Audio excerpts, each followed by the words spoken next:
Hi, everybody. So today we are in engineering surveying and practical surveying, and this is our first lecture of the year. We're going to take about a half hour to talk about classroom procedures and how to make sure you succeed. So this course is very valuable for engineering students. And some fields of engineering, it's an elective, some fields it's a requirement. So if you're in civil engineering, mining engineering, geological engineering, architectural engineering, this is a dead-on requirement. If you are in a different field of engineering, it is an engineering elective.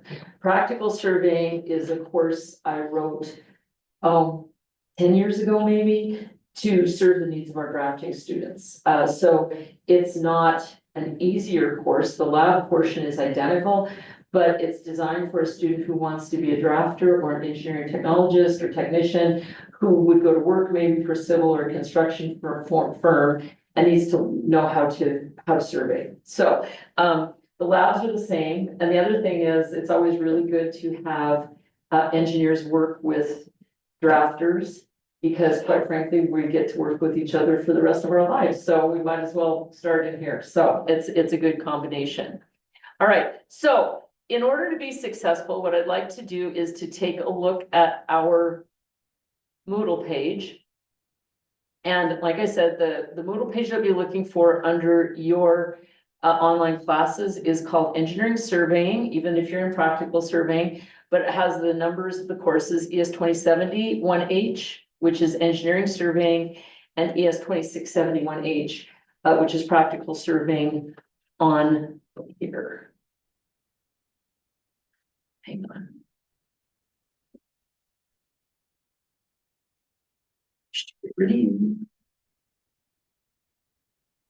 There, all right, that's better. So our Moodle page is contained in that everything that you need to be successful is here. The first piece of information, if you look, I've organized this by topics. We have some introductory material for our first class meeting. That's what I'm going to record. And then we have a lab for today, which we will do. We'll talk about how that's going to work and we'll execute the lab, but that part will not be recorded. That's just what we're going to be doing today. Then there's some more material that we'll talk about that will be available here. But the way to succeed in this class is when you look at the date, just make sure that you have just read through the material, items that it says to do, and be prepared for what happens on that day. Okay, so since we only meet once a week, and our real meeting face-to-face is the lab portion, it would be unusual for me to lecture. All of the lecture material is pre-recorded and it's on our Moodle page. So that means that it sort of shifts the responsibility of getting the material from the teacher to the student. So this is really what's called a flipped classroom, which means that you, instead of being together for lecture and then going home and doing your work, you do the lectures on your own time, and then you come together when you need help with me to get your work done. And then of course we do the labs face-to-face every single time. Okay, you'll also notice that there are two syllabi. One is for practical surveying and one is for engineering surveying. So I'm going to take a look at each one of those. Before I get started with that, I just want to point out, if you see, when you read the titles, for example, we're talking about the lab, that's going to be for everybody. Sometimes there will be a lecture that says practical surveying. If you're in engineering surveying, you do not have to watch that lecture, okay? And then engineering surveying, chapter 1 lecture for the introductory. So the engineering surveying students will want to watch this lecture. Practical surveying students will want to watch this lecture. If you watch both, you will not die. You will just get some of the same material from a little bit different point of view. Okay, same thing goes for assignments. You'll see that assignment number 1 is different for engineering surveying than it is for practical surveying, but you'll turn them in the same place. So it all goes into the same place. And then I just sort it out on the other end. Okay, so having said that, let's take a look. Hang on a second. And take a look at the engineering surveying, since there are more of you guys. We'll take a look at we'll take a look at the syllabus for that class. And we'll continue with this. Okay, so engineering surveying has a math prerequisite of math 1405 or math 1450, which means you have to have trigonometry in order to approach this class. And it's a pretty functional type of a prerequisite. In other words, you need to be able to do some trig in order to be successful in engineering surveying. Practical surveying has a different prerequisite, which we'll talk about in just a moment. But what we do, has anyone ever heard the expression good neighbors make, or good fences make good neighbors?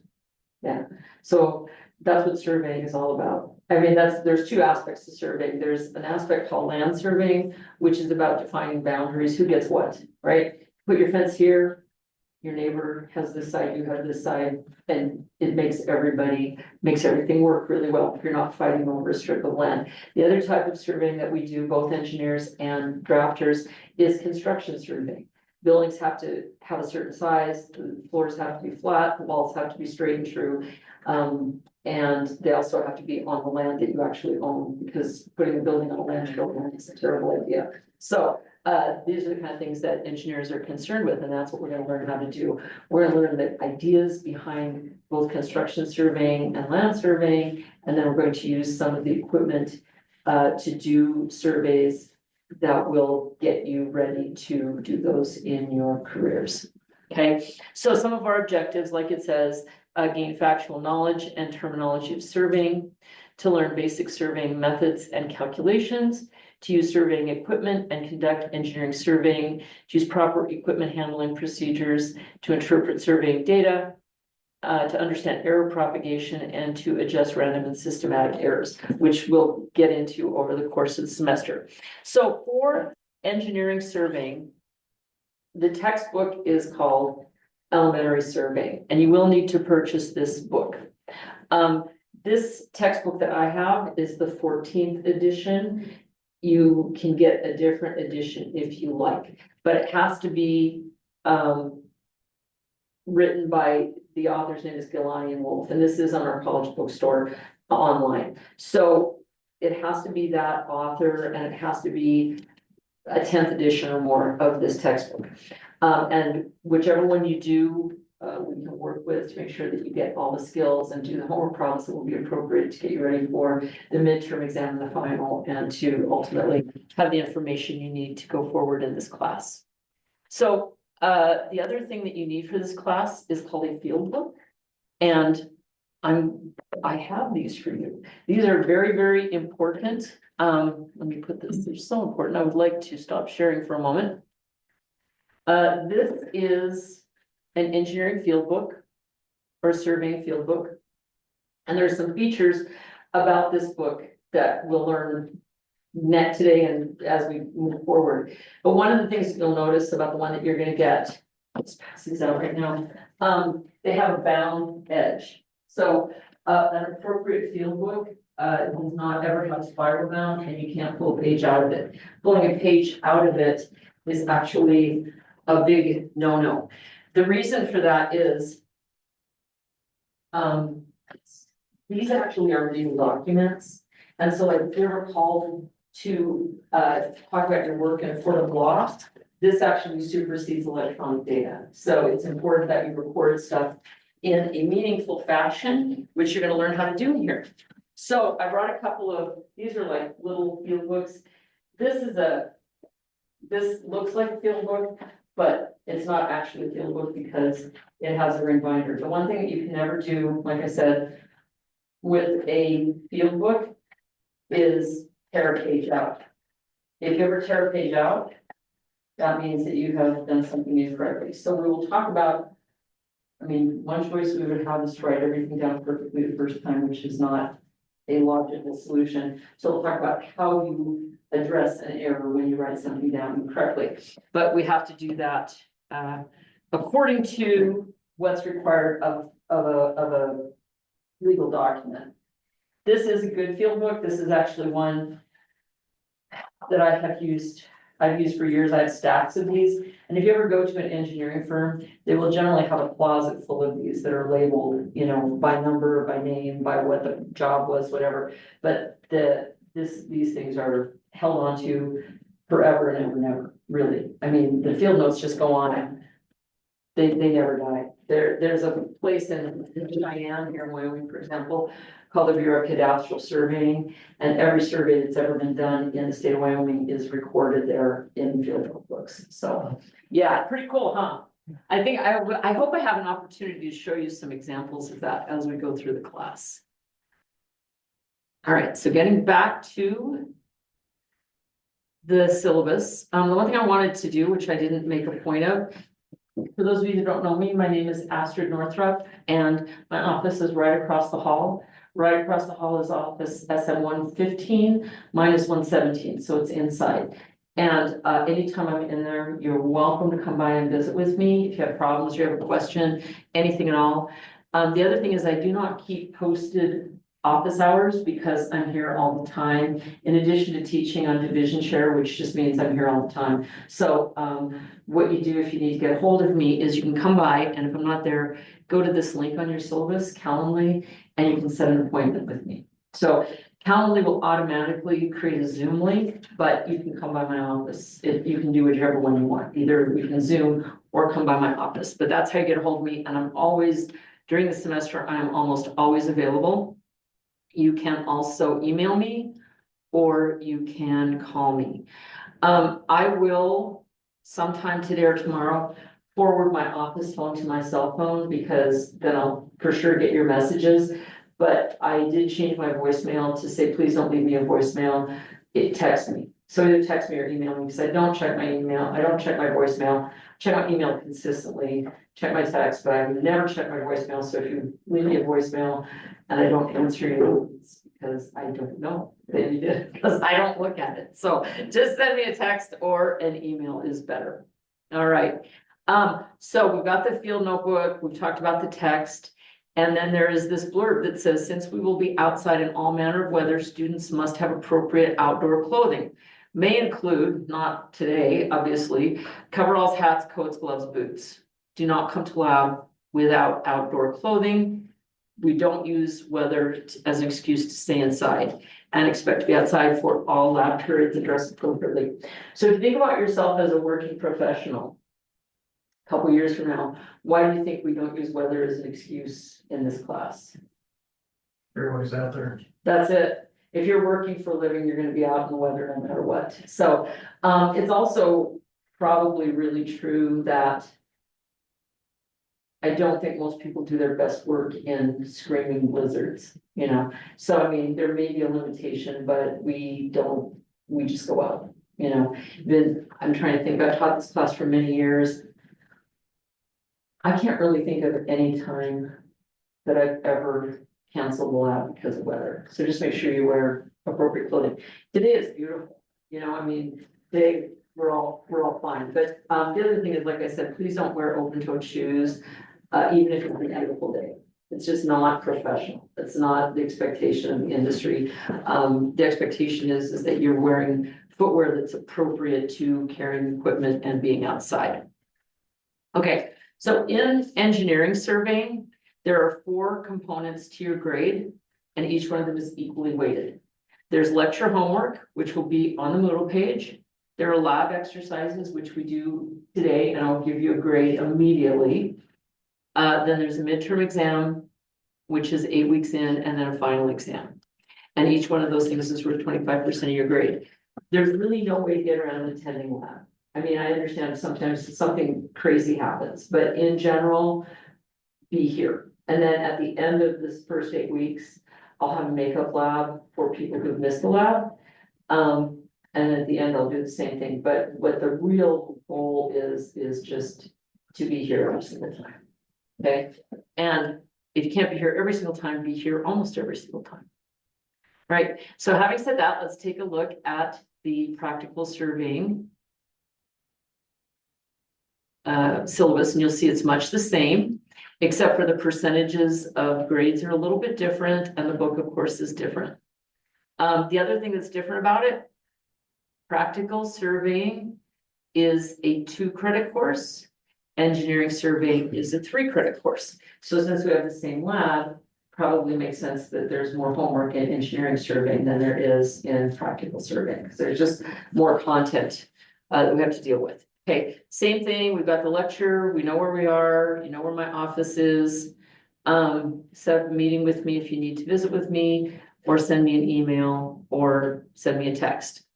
Okay, so this course does not transfer if you're going for a 4-year degree. So, for example, one of your classmates who is not here today took practical surveying a couple of years ago, and now she's decided to be in the engineering program instead of the drafting program. So she's going to do the lecture portion of this class, and she and I are just going to discuss the lab portion. So she may come to a lab or two, but she's not required to, because I already have her records from a couple of years ago. Okay, but if you need this course to transfer, the course that you need is engineering survey, and it transfers beautifully.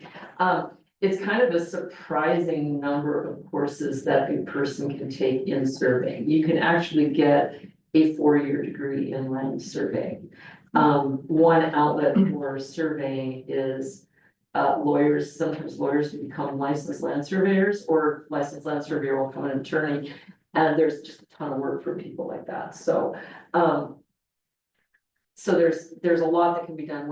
It doesn't really have to do with measurement. The measurement stuff takes place in the first few, maybe 8 or 9 credits of surveying. And then beyond that, it's legal work and regulatory work. So, but there's a lot you can do with surveying if you're interested.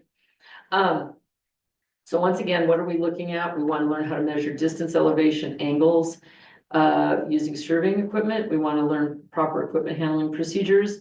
We want to learn methods of recording field data and other skills required to perform surveying duties. Okay, the percentages here are a little bit different. You notice that the participation in lab exercises is worth a lot more than it is in engineering surveying. They're both, you really can't pass without doing the labs, no matter which class it is.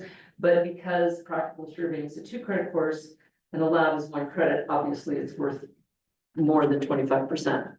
Okay, field books, you also get a grade for that. And I will teach you very clearly how to write out your field books, okay? You do not have to buy a textbook, but I will find you a copy of the textbook, which, like I said, was a big shock to me that I'm out of them, but I've just given them away over the years, and there they are. But I believe I have 3 or 4 copies in the library, so I'll make sure that we're squared away with that as well.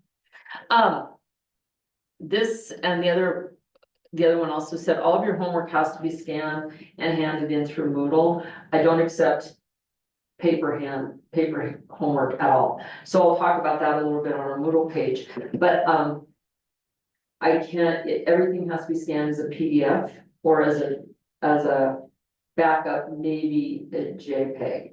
But if you have an iPhone, it puts things in a format called HEIC, an extension HEIC. I can't read those, so please don't send me anything like that. So get a JPEG or preferably a PDF.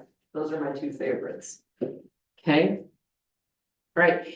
And the homework that you do, you'll be doing on your own with my help, or you can work with your classmates, which is approved, beyond approved.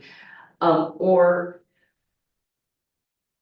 if you have questions, you can come find me. The midterm exam and the final exam are both proctored and a solo endeavor. You'll get a sheet of paper. I let you do a formula sheet so you can write things down that are important to you, that you feel like would be helpful to you on the exam, but obviously they are proctored, sitting in this room doing the exam. Okay. All right. So at this point, does anyone have any questions or comments? Yes. So this is the last time, right, every week? Yes, that is correct.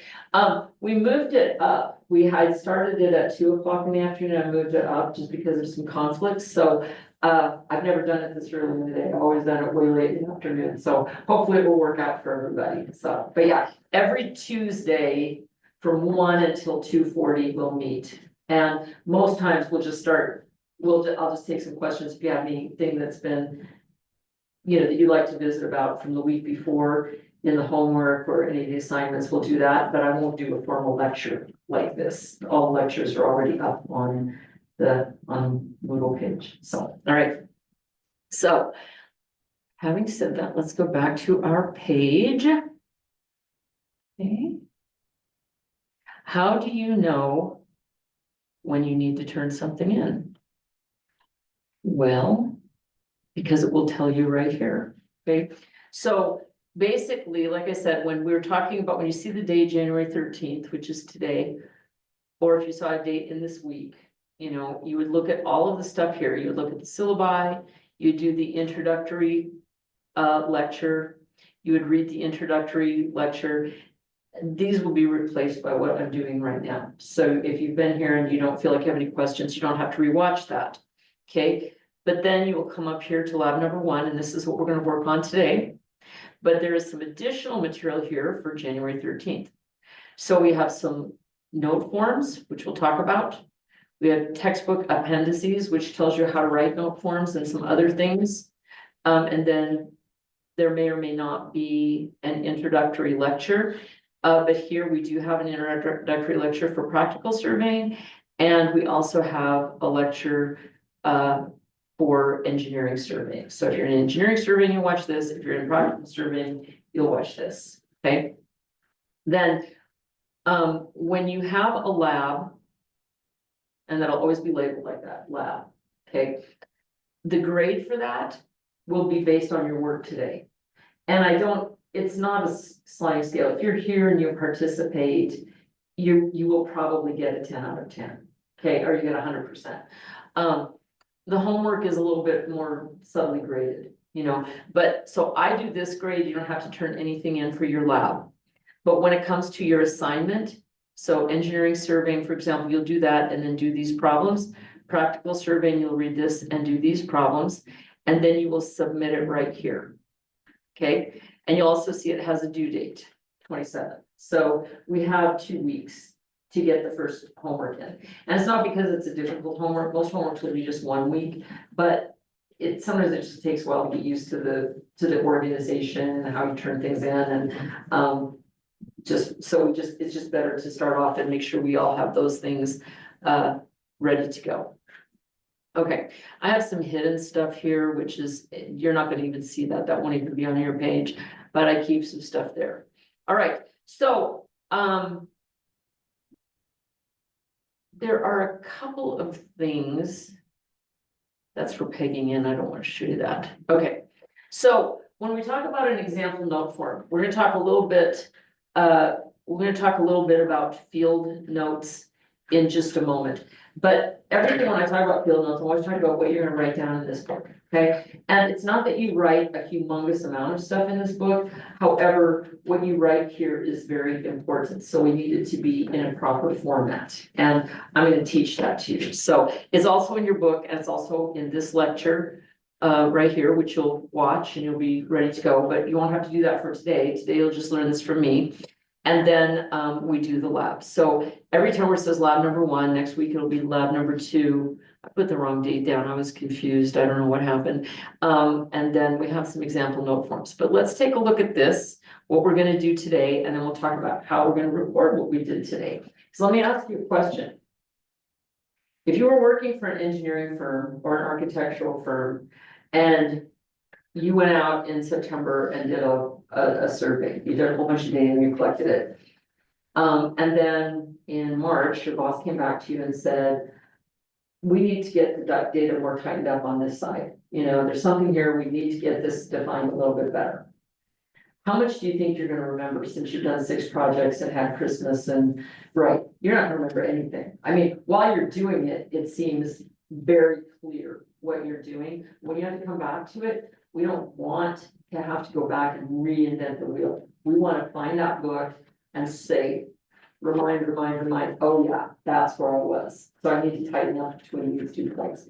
And the other thing is, as an engineer or a drafter, and this is probably true for any field, but we end up talking to people who don't necessarily have a technical background. And so your boss may not say to you, I need you to go out between this benchmark and that fly point and tighten up the data to, you know, I need to get 10 shots for one shot or something like that. He or she is just gonna maybe be, I don't know, a sociology major or a business major, and they're just gonna say, I need more data over here. So you have to interpret what that means, and that's why you need to keep good records.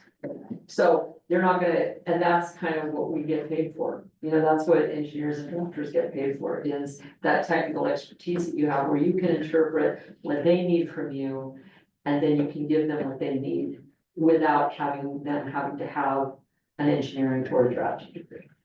Okay, so I've never in my life been paid if somebody gives me all the data and just tells me to calculate something from some equations. Nobody's ever paid me to do that. So you get paid for problem solving, and that's what we're talking about. So part of the problem solving is the data. Okay, so let's take a look at our first lab, which once again, I've got dates all over the place, but I think you guys can interpret what I'm talking about. Okay, so what we're gonna do today is lab number 1. We're gonna talk about an introduction to equipment. We're gonna talk about field notes, and we're gonna talk about pacing. So what we're going to do here is to find out the ultimate goal that we have today is to find out how long our pace is, okay? So I have a few minutes, and then we're gonna quit recording. Basically, what your pace is 2 steps. It's like this, okay? And everybody has a characteristic pace. And it's pretty consistent once you get warmed up. If you're a little stiff, your pace is a little bit shorter. But almost everybody on the planet, of all the years I've done this, has a pace somewhere between 4 and 6 feet. So it's just very uncommon for somebody to be outside of that window. I did have a kid one time. He was a basketball player, and he was very tall, and his pace was 7.5 feet. It's quite unusual, and I've seen other people who had paces that are 3.5 feet or 3 feet, but most people, short, tall, regardless of gender, most people have a pace between 4 and 6 feet. So why do you think it might be important to know what your pace is? You can measure. Yeah, because you're always gonna have your feet, right? So if you look over at the tree and you go, how far is that? And you wanna know what kind of equipment do I need to measure to there, if you just pace it off, if you know your pace is whatever. You can estimate if is it closer to 300 feet, is it closer to 500 feet? So that's what we're gonna talk about today. And we're gonna use some surveying equipment to do that, but I'll break that out after we get unrecorded.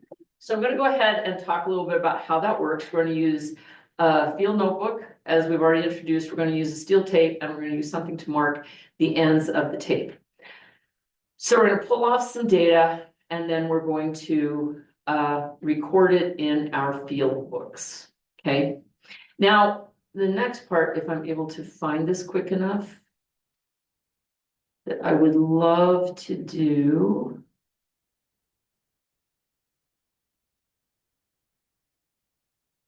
Here we go. This pre-lab work up.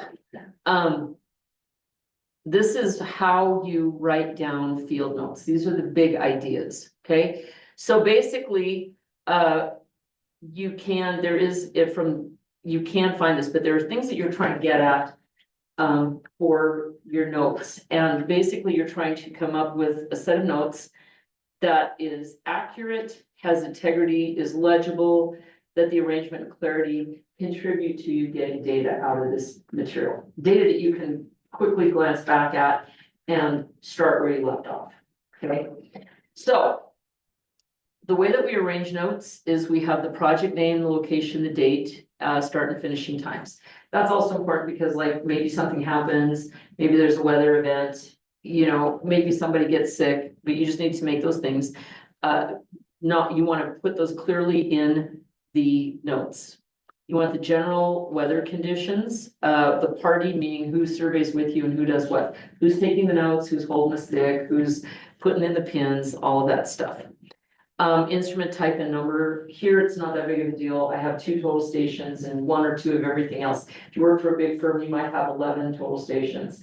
If one of them is flawed and you use it, and you see that the errors are not yours, but they belong to the equipment, that's an important piece of information. So you always want to tell what you're using, and then you sign it in the lower right-hand corner. That's just to say, yep, I did it and I'm okay with it. All right.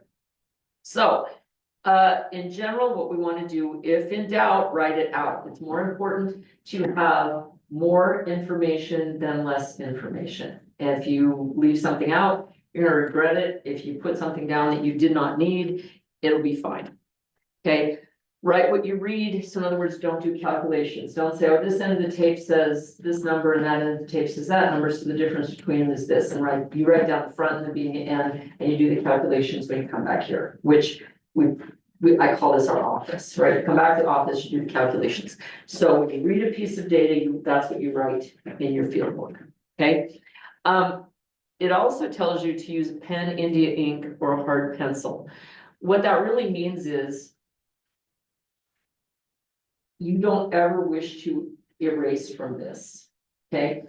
So if you make a mistake, you need to leave evidence of what that mistake is and then correct it in your field. Okay, the best way to do that, if you write something down and it's just gobbledygook and you don't like it, draw a single line through it like that, and then write the correct thing above it, or underneath it, if there's more room. Okay, let's just say you just made a whole mess of this whole page, still don't tear it out. You do that, big extra. Okay, the other thing is, speaking of pages, both sides are considered a single page. If you notice, they're a little bit different. This is columns and this is a grid. Okay, so this is considered the left half of the page, this is considered the right half of the page, but this is considered one page. So if you made a mistake on one side, you probably X out both sides. Just start over. Here. India ink, it suggests that. What a pain to do. I just like a hard pen. I just like hard pencils or just a pen. You know, but just have something that is not going to make it look like you are trying to hide anything or cover anything up. Okay. All right. So at this point, do you guys have any questions? All right. I just want to take a peek here, just make sure I'm not forgetting anything I wish to do. Let's see if this will load for me. Okay, so you can see this is taken not from this sort of a book, but from this sort of a book. You can see down the middle here, we have the grid and we have the columns. We have the word pacing, that's the name of the lab. And then we have some data. And then if we're to do some calculations, we would put it down below. Up here in the upper right, the student put their name, the date, what the weather looked like. And then the people in the party, the people that they surveyed with. So Chris surveyed with Eric, Condia, Dylan, and Christopher. And then when she was done, she signed down here. Okay, so it's not complicated, but it's really clear. You know, I mean, even though I apologize, I cut this off when I took a photo of it, but all of the data is there. And if there was something missing, for example, here it says 25 meters, and you can see that her pace, she made 16 and a half paces, 14, 17, 17, 13. What do you think if one of those pieces of data said that she took 64 paces? It'd be really clear that that was an error, right? So put a line through it, you're good to go. All right, so any questions? You already start surveying? All right, so this is it for the lecture today. I'm going to go ahead and quit recording. And then I'll get out some equipment and we will do a little survey.